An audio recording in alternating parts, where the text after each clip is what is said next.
Bonjour à tous, je suis Christine Graillet, chef du service accueil, communication, tourisme durable et éco-citoyenneté au Parc national de Porquerolles. Notre ambition, c'est de faire du Parc national de Porquerolles une destination vivante et exemplaire, un lieu qui assume à la fois son attractivité touristique, son rôle social et l'exceptionnalité de ses patrimoines naturels et culturels.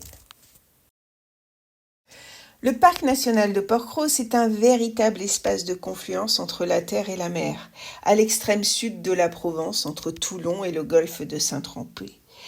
Créé en 1963, il est le premier parc marin d'Europe, un lieu emblématique, un concentré de Méditerranée. Depuis sa création, le parc est resté fidèle à sa mission fondatrice. Observer, comprendre, préserver les espèces et leurs milieux, et accueillir les publics. C'est à la fois un refuge pour la biodiversité, un laboratoire d'observation du vivant et un témoin privilégié des transformations qui s'opèrent en Méditerranée.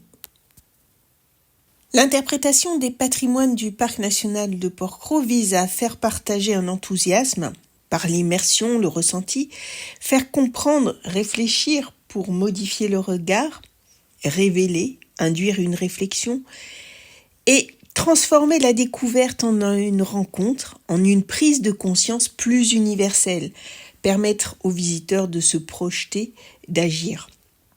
Finalement, face aux bouleversements climatiques, bouleversements environnementaux, le schéma d'interprétation devient un outil de sensibilisation et d'engagement pour tous les publics.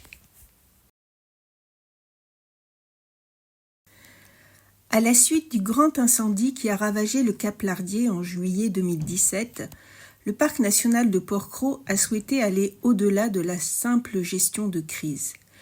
Nous avons voulu agir sur la compréhension et le ressenti du public pour transformer un événement traumatique en levier de sensibilisation et de lien.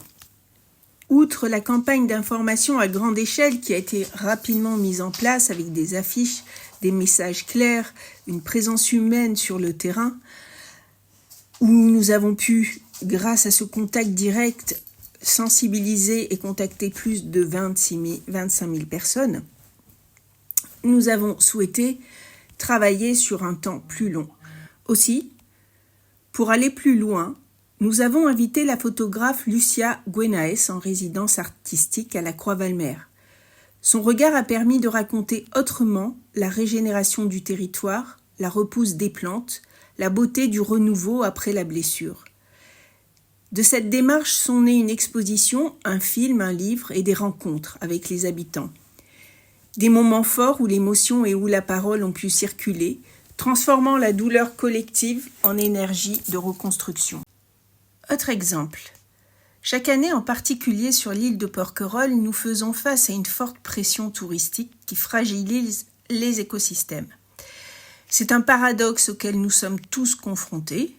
Venir chercher la beauté, le calme et la nature, mais risquer par notre simple présence de contribuer à leur dégradation.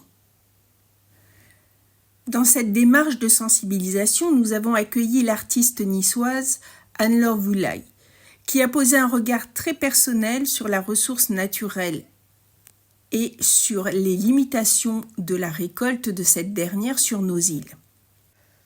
En cœur de parc, il n'est pas possible de récolter des matières premières pour travailler sur une œuvre, et c'est très compliqué de ce fait pour une artiste plasticienne. Anne-Laure avait constaté qu'à chaque fois qu'elle rentrait de la plage, sur ses chaussures, sur ses sacs, sa serviette, il y avait énormément de grains de sable, de poussière, de différents débris qui étaient accrochés là. Elle a traduit ce fait en une œuvre et a permis de sensibiliser les visiteurs en leur expliquant que finalement, avec le nombre de visites qu'il y avait chaque jour sur l'île, 80 kilos de sable étaient prélevés quotidiennement.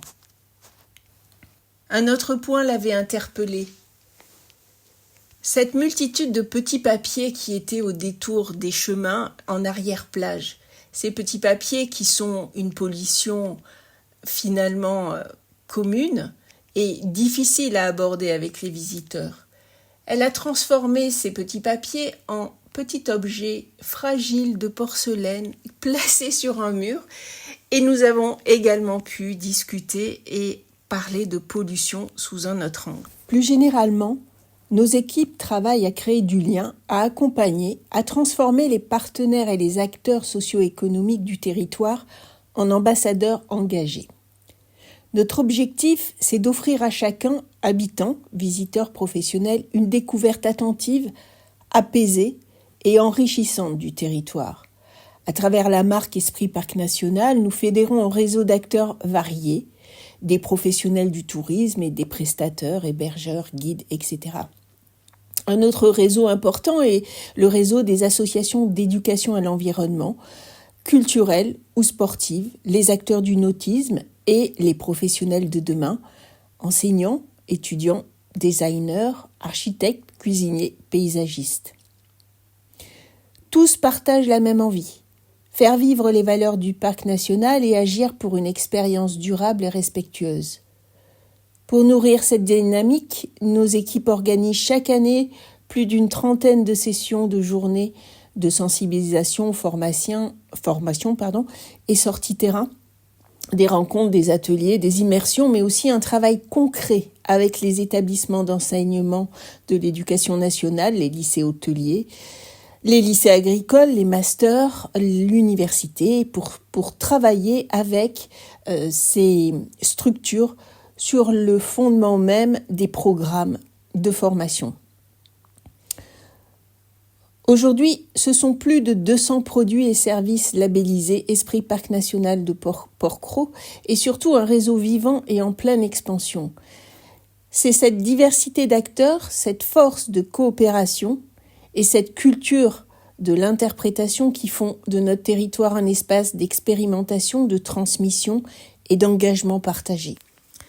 À travers cette diversité d'ambassadeurs et d'initiatives, nous animons un mouvement collectif pour une relation durable, sensible et responsable entre les activités humaines et le territoire du Parc national de Porquerolles.